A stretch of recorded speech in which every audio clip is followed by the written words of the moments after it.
You see them in parks in most big cities.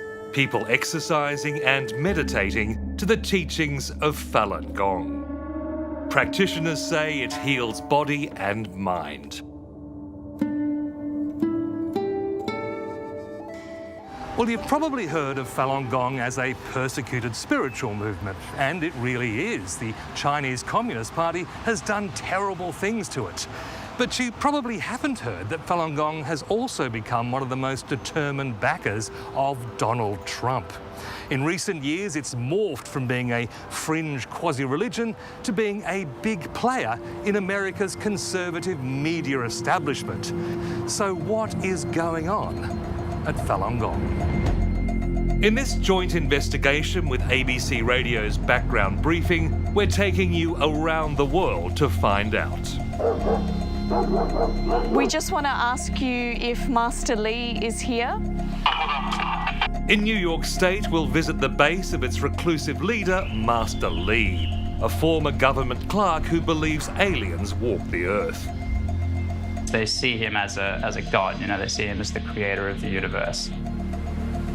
We'll hear from a former follower who blames him for ruining her life. It tore my family apart. In Sydney, we'll meet a woman who believes Falun Gong's aversion to modern medicine caused her mother's death. If they get them in long enough, they're gone. I didn't realise how far down the rabbit hole Mum was. And we'll investigate how media outlets set up by Falun Gong practitioners have spent millions to bolster Donald Trump. Over the last 2.5 years, we've been reporting on the Trump administration honestly and without any false narratives.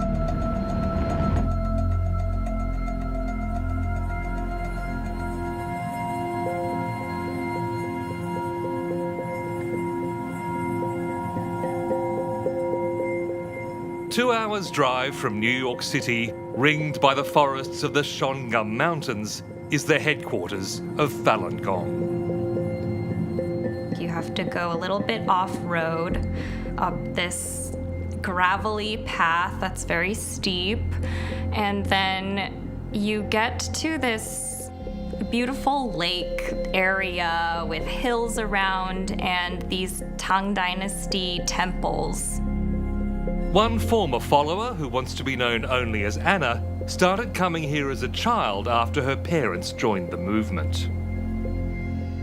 It wasn't like being in a place of spiritual bliss for me. It was more like being in a place of judgment, because part of the practice is Master Lee can read everyone's mind at all times. I grew up with this notion that my thoughts were always being monitored.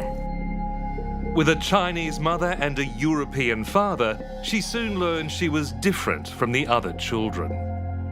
The leader of Falun Gong claims that race mixing in humans is part of an alien plot to drive humanity further from the gods. My mother read that part of the texts to me when I was about 11, which was a lot to take in, to hear that coming from not only the religion or practice that you're believing in, but from your own mother. It was very damaging. Falun Gong, also known as Falun Dafa, started in China in 1992. It was based on traditional meditation and breathing exercises called Qigong. But its founder, Li Hongzhi, added a supernatural layer. It would prepare people to return home to heavenly kingdoms where they had once dwelled. It would even teach practitioners to levitate. By the end of the 1990s, he had tens of millions of followers in China. The communist leadership saw that as a threat to its own grip on power and banned the movement.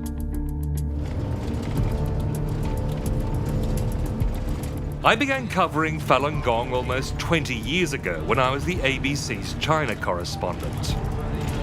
In my first week, I was among a handful of journalists taken to a re-education camp for Falun Gong members. Tens of thousands of practitioners had been locked up indefinitely to force them to renounce the movement. 当他们摆脱了李洪志的精神控制之后，精神面貌焕然一新，以积极的态度来对待生活，对政府的挽救充满。 The Chinese Communist Party had branded Falun Gong an evil cult, but it was behaving like a cult itself, demanding robotic obedience. 法轮功是邪教。And you? 法轮功是邪教。 And you? 法轮功是邪教。 Li Hongzhi had moved to the United States 5 years earlier and was building Falun Gong into an international movement. 我教人呢，只是教人向善，教人祛病健身，教人达到更高的道德标准，更高的思想境界，使人的心都变好。 Master Li set up a retreat in Deer Park, a ring of rural hamlets in New York State.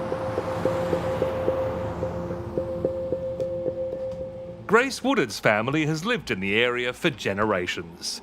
She says locals at first welcomed the new arrivals.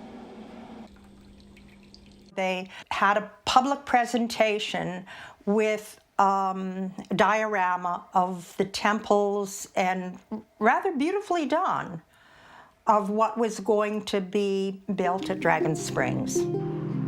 People thought, this is interesting.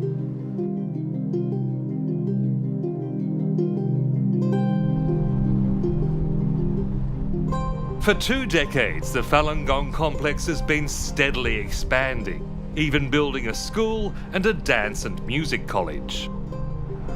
This is all theirs off to the right. Outside the complex, practitioners have been buying up houses and land.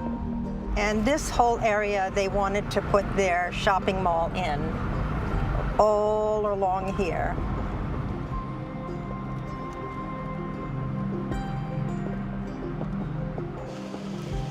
Hey, Frank.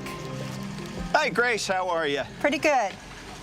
Grace and her friend Frank Ketchum are in a residents' action group called Deer Park Rural Alliance, set up in opposition to Dragon Springs expansion. Yeah.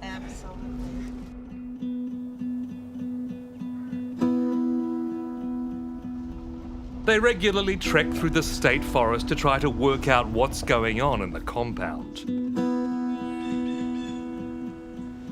Yeah, I think it's going to be quite a hike for you, Grace. Well, it would be great if I'd had both my hips done, but I haven't. Okay. All right. Well, if the bear comes, Yes? all I got to do is run faster than you, right? As they near the lookout, they pass a surveillance camera. Is it a camera? Yeah. Well, hello. The local communists are here. Frank's property overlooks Dragon Springs and he's been documenting the building works. Just got out of control when they started building the schools. Their alliance has accused Falun Gong of violating environmental and building codes. You know, 8-story building that was never approved and doesn't have fire protection. Falun Gong, in turn, has sued the local authority. You know, their concern is all the time that all they're doing is trying to save people in China from being persecuted. No matter what they do here is all for the people in China that are being persecuted. And I don't see that as a reason to ignore local building codes and local laws and environmental laws that, you know, are made to protect the people that are in those buildings and protect the environment. One of their concerns is that Dragon Springs won't let them inside to see what they're building. There's no transparency. They're doing their own thing. It's like the Forbidden City. You know, only certain people can go in.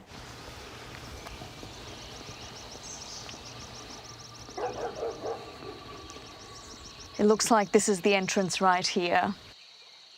we sent our New York producer, Karishma Vyas, to visit the Dragon Springs compound. Hello, good morning, sir. We just want to ask you if Master Li is here. We are looking for an interview with Master Li. Is he available? Master Li doesn't live here. Okay, he doesn't live here. Is the spokesperson, Mr. Jonathan Li, available? Jonathan Li is the Vice President of Dragon Springs. 1 second, let me make a call. Okay, thank you.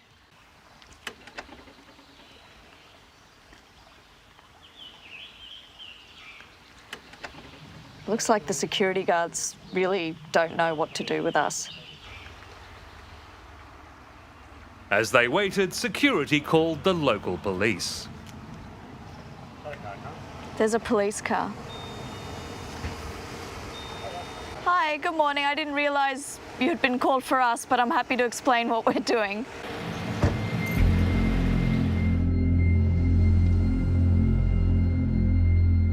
Jonathan Li agreed to be interviewed in a nearby town at a store owned by a practitioner. Shall I go in? He says the high security is to stop the Chinese embassy infiltrating. We have seen embassy cars that's roaming around in the early days when we started. We see embassy cars. We block them and then call the police. But now they are smarter. They are always having people in and out. He says Dragon Springs follows all planning and environmental rules and provides a haven for refugees from China. It's all ordinary people who practice Falun Gong. They want to have a sanctuary, especially people who was persecuted and their kids, their parents has died.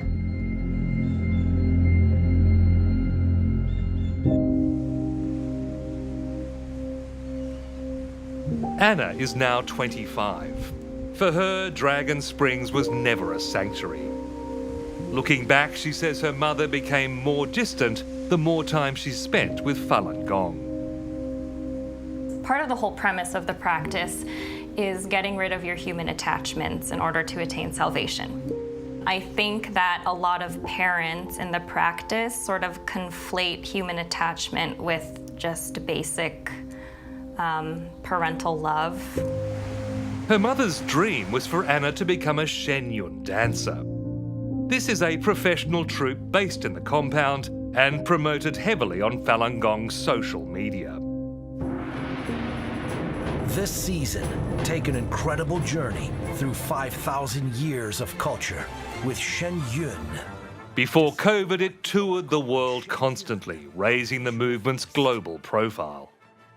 She thought that it was the highest honor and that it would guarantee me getting into heaven, essentially. But I was not a very good dancer, or I wasn't very interested in dancing to begin with. There was one day where the ballet teacher came up to me and she placed me in front of the mirror.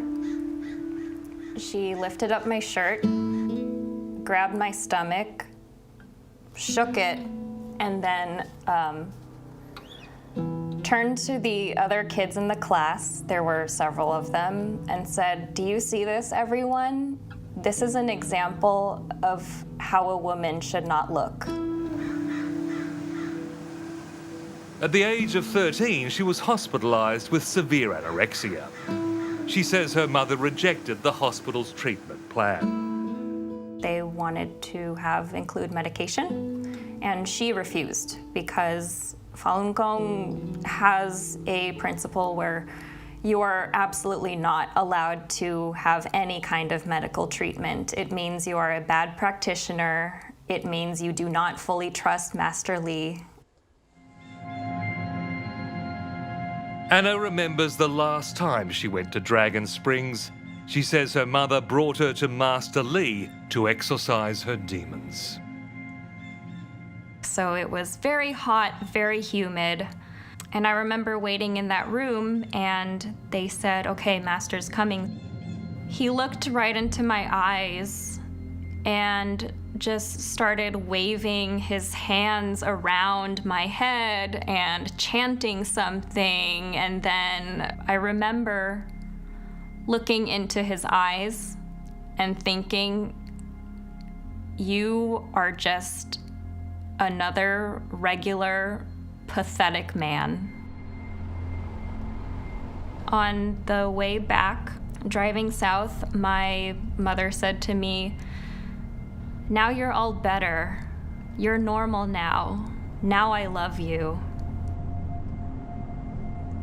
I looked out the window the whole time and it was like seeing everything about the practice just crumble before my eyes. I could not believe it anymore.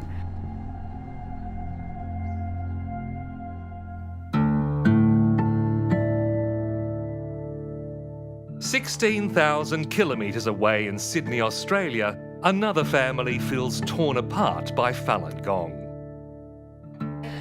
Green, green, blue. Shani May watched her mother Colleen drift away from them after joining the movement. She had to pressure Colleen to visit her grandson Ellery in hospital after he developed a tumour. I always thought of grandmas as being in a hospital and being there for you all the time. And the old mum would have been there straight away. So she arrived. He was in bed. He really wasn't well. She stayed for an hour, although the whole hour she kept looking at her watch. And I kept saying, you know, stop looking at your watch and just be here with us. But her mind was somewhere else. 15, 10, and a line of jive. Shani's father was the famous jazz singer Ricky May. They had grown up a tight-knit family. Colleen was a glamorous dancer. They travelled the world together until Ricky died of a heart attack in 1988. Years later, Colleen found solace in Falun Gong. She saw them in the park. She passed one day and she came home and she said, I met these lovely people in the park and they do meditation once a week and I'm going to go down and do that with them.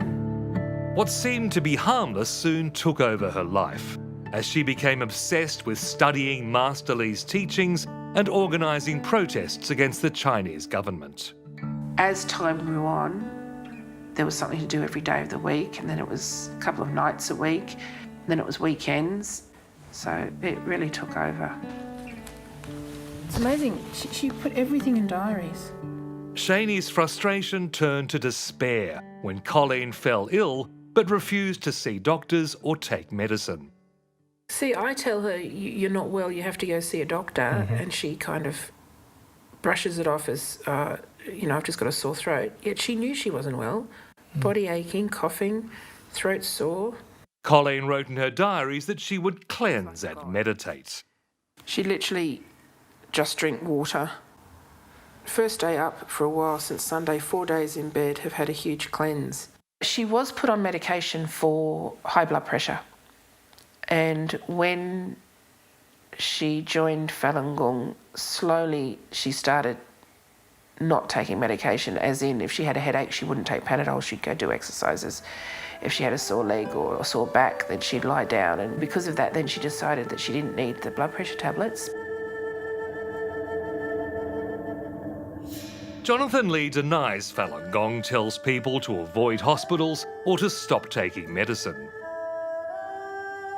I haven't been to a doctor for 10 years. My health has changed quite a bit. If I have a fall or something, maybe I'll go to the hospital. There's nothing prevent me from going to a hospital. But in the meantime, because of Falun Gong, I don't need to go to the hospital. He insists Falun Gong is a force for good, devoted to the three principles of truth, compassion, and forbearance. Don't tell lies, always tell the truth, whatever you perceive to be truth. Shan means compassionate. You treat people compassionately, you treat people nicely, because Falun Gong believes that reincarnation, there's always somebody watching you. So compassionately treating this world.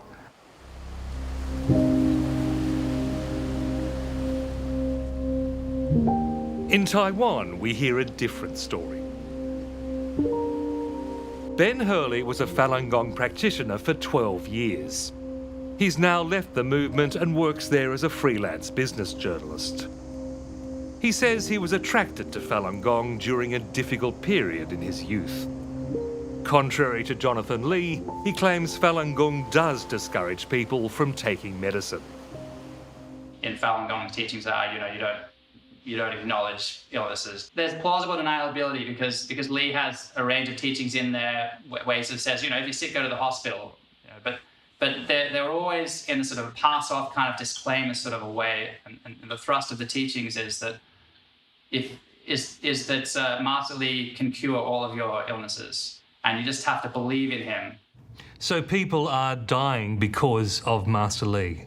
Oh, absolutely. They're dying because of the teachings of Master Lee. They're dying because of his dangerous teachings, and because of their belief, their belief to the point of being willing to die for those teachings. Ben Hurley knew Colleen May as a fellow practitioner in Sydney.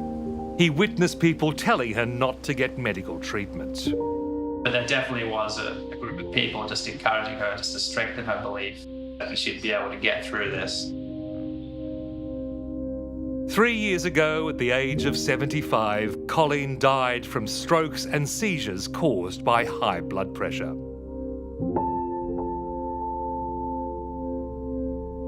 If it wasn't for Falun Gong, then she'd still be with us. It would have taken 2 tablets a day and she'd still be with us till, I believe, in her 90s easily. She was healthy. I would always joke to people saying that Mum's going to outlive me.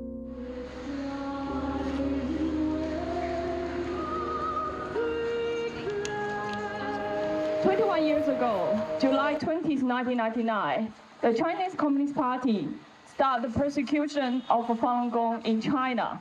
Lucy Zhao is president of the Falun Dafa Association of Australia.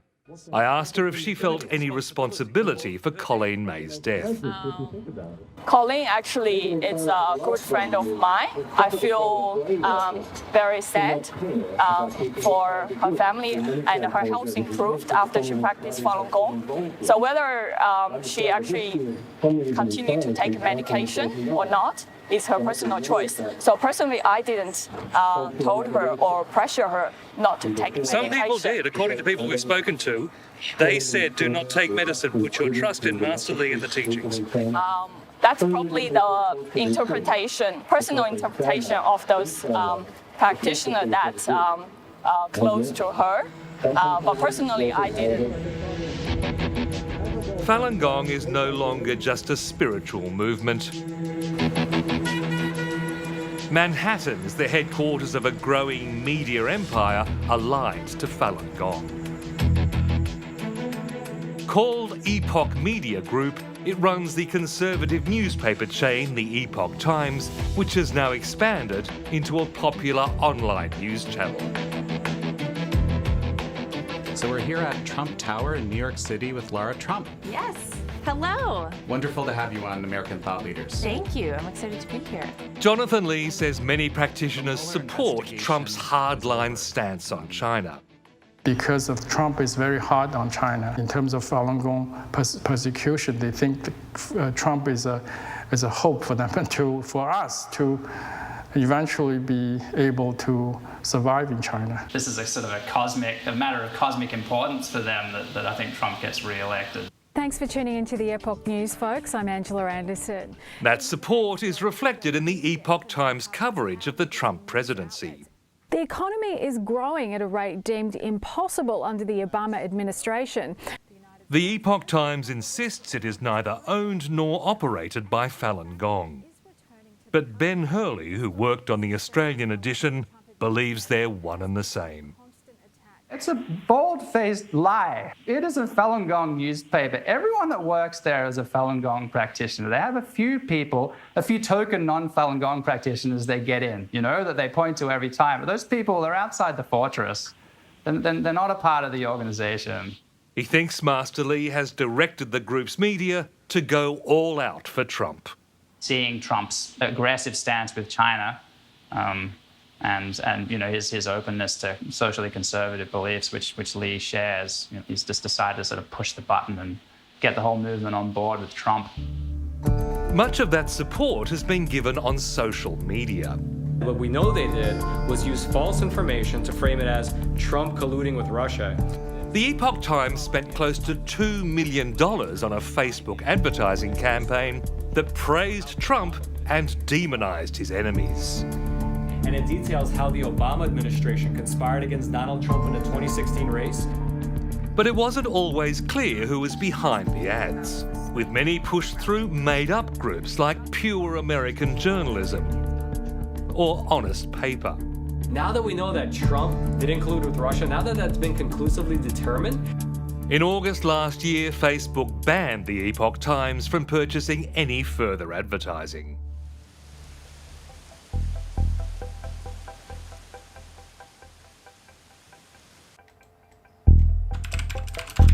In Los Angeles, Alex Kasprak has been investigating the campaign for the fact-checking website Snopes. Essentially, they were creating a number of Facebook groups or pages that didn't disclose they were part of the Epoch Times publishing group, but still promoted their content through these sort of third-party seeming channels. And that's just against, I mean, it's a clear violation, letter of the law of their policy. You can't do that.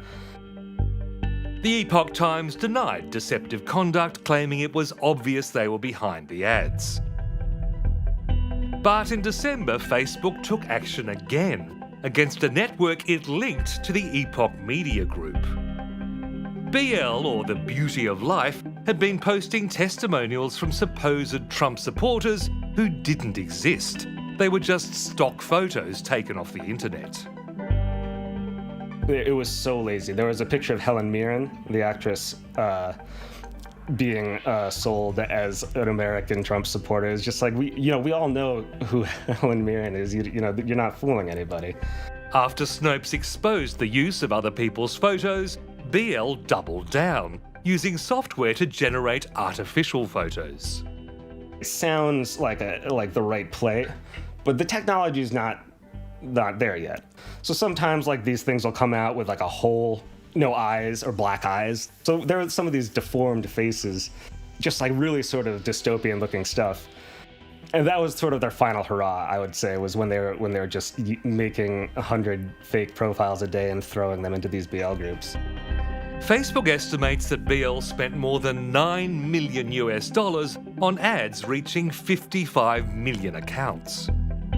Alex Kasprak found the network had been run out of Vietnam by former Epoch Times employees. But Epoch Media Group denies any involvement, saying it had cut ties to Vietnam Epoch Times the year before. Falun Gong still insists it is apolitical. Falun Gong never really have a particular, from an organization point of view, when you use Falun Gong as an organization, do not have a policy that, Master said you go and vote for him, for that person vote for them. No, we don't believe that. We are not really like that.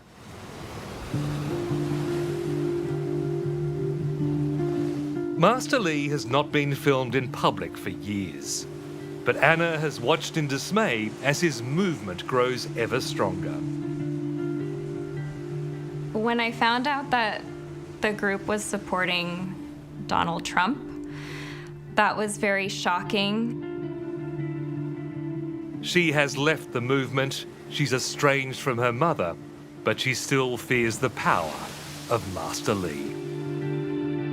This group is not fading into obscurity. It has a lot more power than I thought, and that is very concerning to me, especially when I think about how many other people are probably going to become indoctrinated and how many children and families are going to be affected by this.